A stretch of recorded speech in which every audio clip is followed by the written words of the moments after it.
Dali na? Sige. Sige, please. Ay, walang ganyan. Di naman ikaw yung binibidyo ko. Si Kuya Red. Let's do it for the Lord. Okay, mga sige.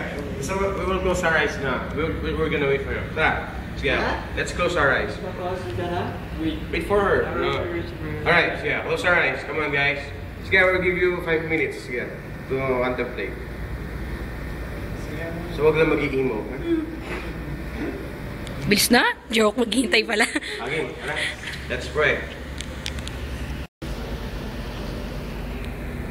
Father God in heaven, we thank you for this day that you have given us. Lord, salamat sa araw na binigay mo. Salamat sa pagkakataon, Lord. Once again, we will meet together.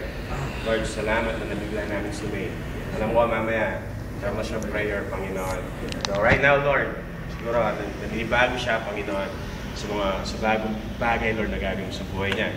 Like praying in the front of many people, oh God, and maybe someday, Lord, preaching, Lord, in multitudes of souls, oh God. Lord, we thank you this day, Lord, dahil alam namin, meron kang i-impart sa amin. Kung ano man ang mapapag-usapan namin, be glorified, oh God. We're not gonna focus about ourselves, oh God. Walang about any, Lord, flesh, Lord, ang pag-uusapan dito. We're just gonna speak about your glory, speak about your love, your wonders, your power. Everything about you, Lord, for this life is not about us. It is about you, oh God. And Lord, we thank you, oh God.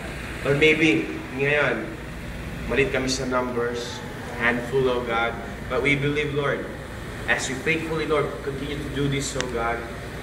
Alam namin, Lord, dadagdagan mo kami, Lord, that we need to occupy, Lord, ang stadium, oh God.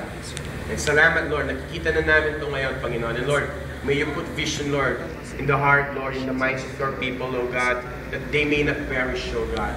Salamat, Panginoon, and this we ask in the mighty name of Jesus. We pray. Amen.